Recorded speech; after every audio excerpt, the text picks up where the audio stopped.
Sometimes, healing doesn't arrive with fanfare. It doesn't come wrapped in clarity or certainty. Sometimes, it looks like a quiet afternoon spent taping up cardboard boxes, sorting through drawers filled with old birthday cards, and trying not to cry over memories that no longer fit who you've become. Welcome back to Soft Truths. I'm Grace, and today, I want to talk about something that isn't often spoken aloud: the heartbreak of outgrowing your old life. Not because it was toxic or cruel, but because you changed and it didn't. Maybe it's a town you once loved, friends who no longer understand you, or a career that once gave you purpose but now just drains you. This isn't a story about running away. It's about honoring the quiet voice inside that whispered, "You need more." If you've ever followed that voice, or are afraid to, this episode is for you. For nearly a decade, I lived in the same little town where I went to college. It was the kind of place where people knew your coffee order, where you waved at your neighbors just because, and where Friday nights always ended at the same dive bar with the same group of people. At first, it felt like comfort, like belonging. After college, I got a job at a local nonprofit, rented a small one-bedroom apartment above a bookstore, and built a life that looked exactly how it was supposed to. But somewhere around year 6, something shifted. I started waking up with this restlessness in my chest.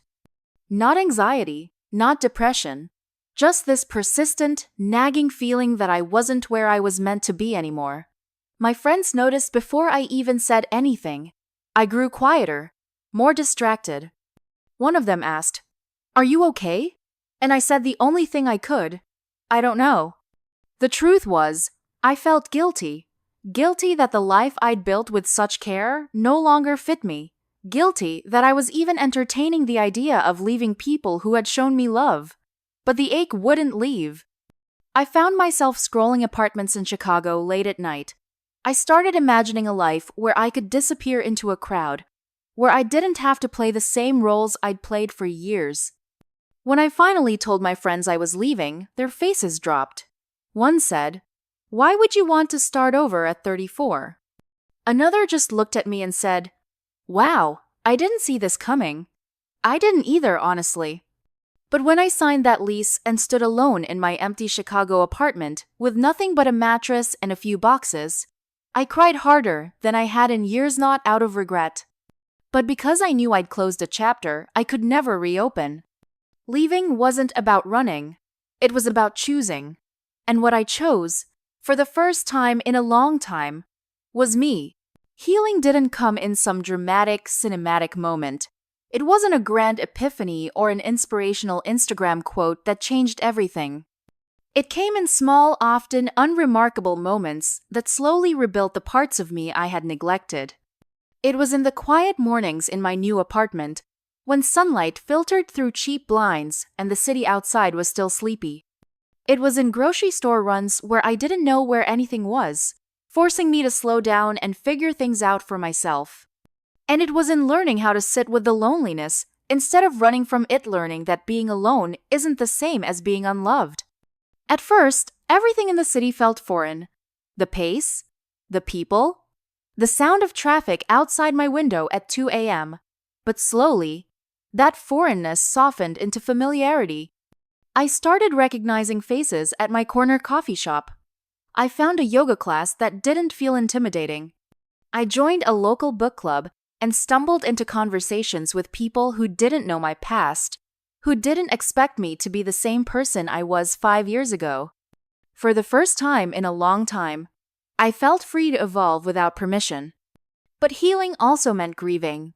I missed birthdays and Sunday dinners. I cried when a friend back home got married, and I wasn't invited. I felt waves of guilt for leaving my mom, even though we still called every week. I had to mourn the version of myself who fit perfectly into that old life because she was gone, and in her place was someone still finding her shape. One day, I realized I hadn't looked back in weeks. I hadn't refreshed my hometown's news page or checked who'd posted what in our old group chat. I was present, not perfectly, but fully enough. Enough to know that I wasn't running anymore. I was rooting. I was building a life that was mine. Healing wasn't linear. It came with setbacks and homesickness and self-doubt, but it also came with growth, with strength, with a quiet confidence that I could trust myself even when everything around me was new, especially then. One of the hardest parts of this journey wasn't the move or the loneliness, it was the way others saw me once I left. People I loved believed I'd abandoned them. Some thought I was chasing success or being selfish. Others assumed I was having some kind of crisis. But I've learned this. When you no longer fit the version of yourself that others are comfortable with, they often call it betrayal. What they don't realize is that growth sometimes looks like rebellion to those who aren't ready for it.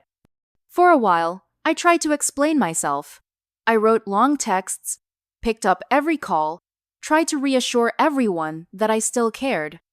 But eventually I realized the people who needed long explanations were often the ones unwilling to understand. The truth is, no one needs to approve your healing for it to be real. And you don't need to make yourself small to stay digestible for the people around you. I used to think love meant loyalty at all costs 7 when that loyalty kept me stuck. I believed that walking away from what was familiar meant I'd failed, or that I was being ungrateful. But life has taught me something far more powerful. You can love where you came from and still know it's not where you belong anymore. You can hold gratitude and still move forward. You can say, "This mattered," and still say, "I need more." One of the greatest lessons I've learned is that healing often requires a quiet courage, the kind that doesn't need applause. It's the courage to disappoint people in order to stay true to yourself. The courage to be misunderstood. The courage to begin again with no guarantees.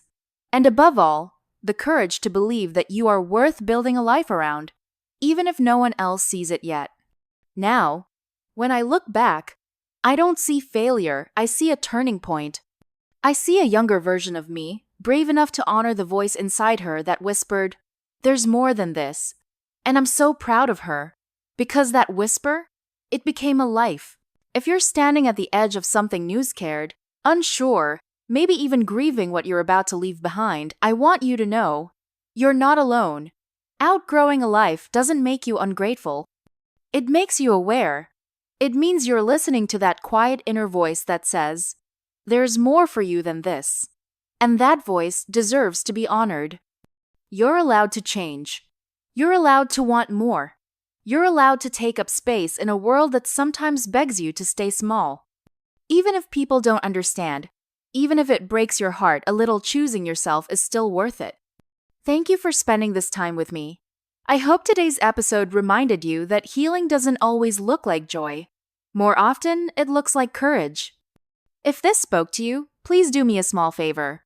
Leave a like, subscribe to SoftTruths, and share this episode with someone who might need a gentle reminder that it's okay to grow. It's okay to move on. And it's more than okay to start over. Until next time, I'm Grace, and this was your Soft Truth.